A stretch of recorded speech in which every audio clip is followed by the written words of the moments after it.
Hello there! My name is Puppetine from I Love Puppets here on I Love Puppets, and today I have once again with me Good Zach. Good Zach, so you follow orders, right? Good soldiers follow orders. That's what they tell me. That is a very important thing for this episode, actually, because this is where everything changes. If you couldn't tell by a thumbnail, even though they are clones, there's a specific clone in there, one that shows up in this very episode and really pushes this episode into its plot, and that is Rex. Yes. Rex is the homeboy. You could consider him the star of Clone Wars almost, I feel. When it comes to out of all the clones, he's the one that sticks out the most. And I believe he's the most featured clone, but I'm not sure about that. He is, after Clone Wars Season 7, he has heard from apparently his contacts, which are Rafa and Trace Martez, about a rogue clone squadron. And he goes to see the Bad Batch that we see him this week. They go from there to a planet called... Zach, Braca. I order you to tell me the planet. The planet's name is Braca, which is Junkyard Planet. It's one of the cooler planets that they actually have, because there's only so many times you can go to a desert or a frozen planet. And, he really is a good Zach. And if you played Jedi Fallen Order, which you should be, that is the planet that you start the game out on. So that's a kind of nice little interconnected I thought it was. I've actually played a little of the game. I didn't get very far, but I thought it was. It looked very familiar, and now I know why. It is one of the cooler planets, honestly, because just the ship graveyard that it has become is astounding. And I just feel like watching an entire episode, maybe 2 episodes of them on this planet could be enlightening and expanding the world of Star Wars, or the galaxy, I should say. But back to the plot. Rex wants them to take out their inhibitor chips because Wrecker has been suffering from headaches. Last week he got in a little danger. He almost went a little far there with the good soldiers and following orders. Yeah. Oh, absolutely. It's where I was telling you backstage. I'm kind of glad they're at this point now where it's not so much the standalone one-shot filler episodes. We're starting to see some carryover. We're starting to see some consequences and actions and stuff. Absolutely. I'm going to have to verge off here for a moment to say last week, even though Rafa and Trace aren't the most... beloved characters of the Star Wars franchise. Here in the last episode, they are important for Rex to be here for this episode. That is finally connecting somewhere. We are getting places. We are taking leads and pushing on into the next area. So Rex says he's actually very worried when he sees Wrecker's headache, and he says that they need to take the chips out, which is why he takes them to this ship graveyard, which is Braca. They end up, after a little exploring and fighting what looked like, it really did look like an underwater sarlacc. I don't know if it looked like that to you. Yeah, that's what I was thinking. I'm not quite sure. I think it is a Sarlacc because I do remember there being a Sarlacc in the video game. But if it's not a Sarlacc, it's either that, like a smaller version of a Sarlacc, or it's that whatever tentacle monster is in the first Star Wars movie, in the trash compactor monster. I was thinking of that one too. In the first movie, it grabs Luke and he almost drowns when they're all in the trash compactor and the Death Star. I was thinking it was that weird round thing that attacks, honestly everybody after Han in Force Awakens, but I wasn't sure. Oh, I hadn't thought about that. Oh, It that's is a good good to one. see you too, Tillium. Well, thank you for joining the show. Getting back to it though, yeah, they managed to escape this monster and get into a med bay. So in this old Republic ship, they activate the pod, and Wrecker is starting to get a little more aggravated and more frustrated as they're talking about why all the clones turned against the Jedi. And Wrecker is at the point where he's about to finally get what he needs to go under.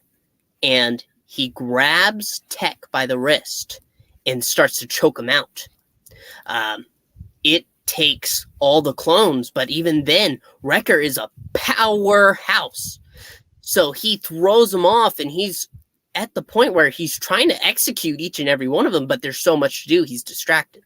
And there's a point where he has Hunter, who is the most skilled of them all when it comes to fighting, because he uses his mind as well as his strength.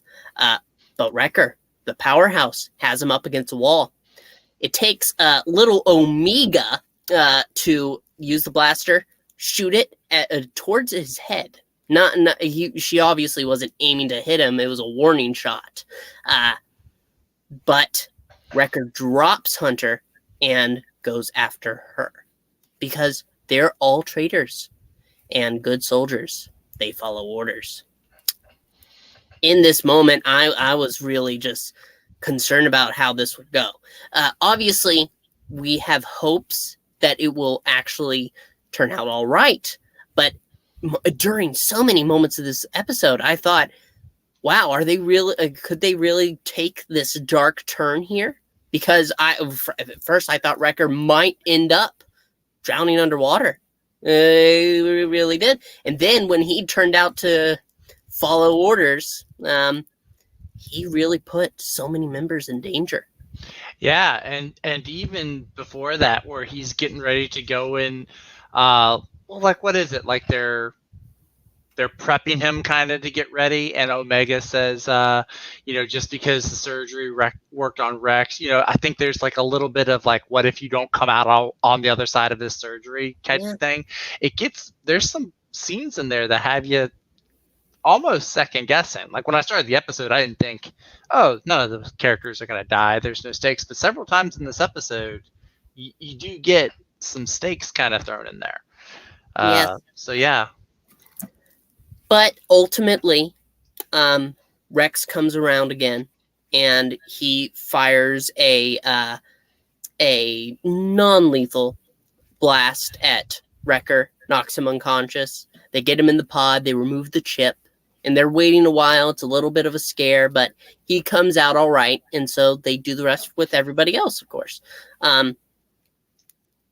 But there is a moment where, after this episode, where it's Hunter and Rex is saying how he's still trying to fight the good fight. He's trying to save the Republic. And even though Hunter's saying the Republic's gone, Wrecker says, no, not as long as some of us keep fighting for it. The Republic is still here. That's powerful stuff. I know. I want my Captain Rex series, man. I want to find out, because I mean, as far as we know, I assume he's probably going to show up somewhere down the line. But like between Clone Wars season 7 and where he shows up again in Rebels, he's living on basically a fishing walker. In between that, I want that show. I want to see what Rex is up to. I believe it's about 25 years. I think it's something like that. Something like 18 to 25. It's however old Luke Skywalker is, because Luke is born at the same time, so it goes from there to Rebels. So 18 to 20 years. Because Rebels, I believe, takes place 5 years before the fall of the Empire. I believe that's what they said. Maybe I have to double check on that. It's been a long while since I've seen Rebels, so I'd have to rewatch. But I'll save that for a later time. But Rex says that he has places to go and people to see, things to do, and says that he would like them to keep to join the fight with him. But Hunter says he needs to figure out what's best for his crew. And, well, he obviously means Omega too, because Omega's really joined as part of the family. Even though Wrecker and her have raised the bill on Lord Mantell. With all of those Cracker Jacks that they keep getting, which that looked a lot like Cracker Jacks, huh? The snacks that they were getting, it looked like caramel popcorn. Yes, I thought exactly that. I was like, really? That's a lot of popcorn. Just charge it to Sid. But you know, even though there's that all's well that ends well, there's something in this episode that I really, truly haven't felt. Even in the last episode, I wasn't sure. I thought there would be a long time for payoff. In the next episode, they are seen by, I believe, the Scrappers Guild. I think that's what they call it. Yeah. And they say these two agents see Rex and Hunter as they're saying their goodbyes, and says to report it to the Empire. Dun, dun, we know dun. where we're going. Yes. 5 episodes later, we finally get to see Crosshairs again. Maybe. It might be somebody else. But I think that it really will be Crosshair. I think we're finally getting to that point. And maybe, just maybe, if they're still on this graveyard in the next episode, then the Empire will have to face against the Bad Batch, maybe trying to rescue Crosshair and taking out the chip. Maybe. Yeah, if it takes place on that planet, yeah, definitely, because they know how to work they have the system and everything, the ship, so. Yeah, so there could be that potential, and maybe Hunter has to choose. They could leave and take the safer choice, or they could try to rescue Crosshair because it's not his fault. I think that if it does come down to those, that's probably the route he'll take. He's very much the no soldier left behind type of military hero. So I think that I think that might be what we end up seeing. Man, I'm seeing it now, and I feel so excited. Tillium is asking. Oh, good question.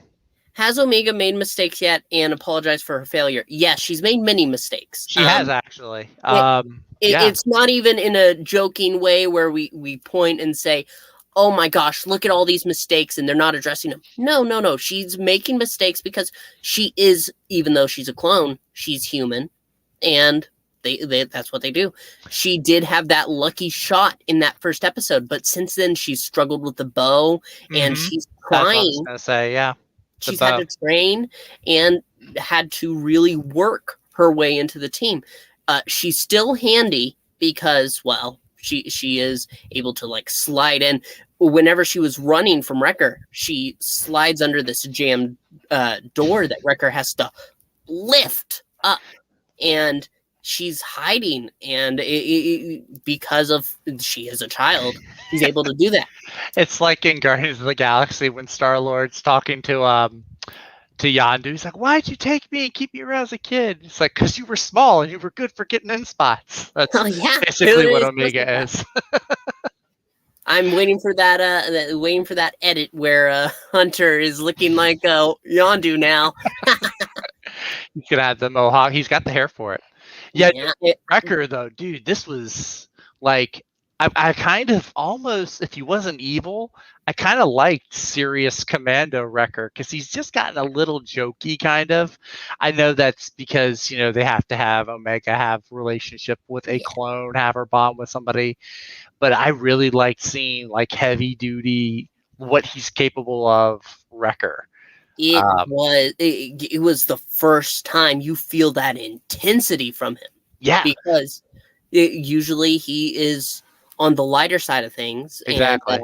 But he's like the biggest clone, and he's like an elite fighting force clone. And this is the first time I think you really get to see that come across from him, anyway. So. Man, I was picturing it in a video game. He's like Mr. X from Resident Evil 2 or something. It's like he's gonna throw you down and you're done. There's no coming back from that. Pretty much, yeah, absolutely. But so we'll have to see. I'm sure that they're gonna have him go back kind of more towards being that lighter character that bonds with Omega more. But it was fun to see for a moment. Tillium is saying that one lucky shot, then showing that she isn't a Mary Sue afterwards, is good progression of a character. Absolutely. I mean, every character has to have a moment to shine, and they want to try to build you into, okay, why does she stick around? Obviously, they want to protect her. She needs some sort of protection. At the same time, she has to have some skills, and she's developing those skills. It is very important that she grows, and that's what she's doing. Yeah.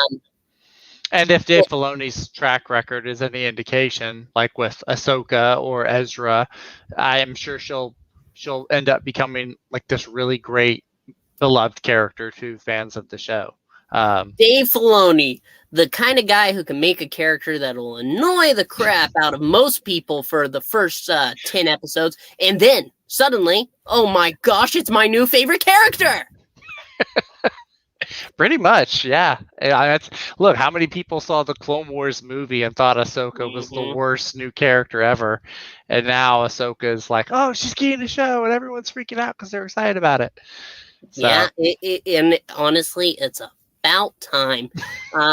I'm so excited. I can't tell you how excited I am for the next episode and going onwards. I really want to see where this show can go. We have, what episode are we on? I think this was 7. This is episode 7, so we have a little over halfway to go.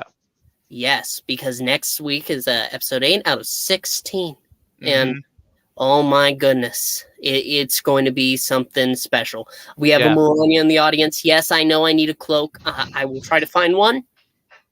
And then I will show you the true power of the dark side. But that'll be for next time. I want to thank you, Zach, for joining us. It's really nice to always have you here. And I know Froggy doesn't care that much for Star Wars. He's worried about those Star Warts. So it's up to a puppeting human to cover this. It's up to us to pick up the slack. Absolutely. Yeah, sorry I missed out last week, man. Those HoloNet outages were something else, I tell you. Oh, well, it's fine. You know what? We have a good connection this week, and we have a great episode to accompany it. Absolutely. So, I just want to say thank you, everybody, so much for joining us.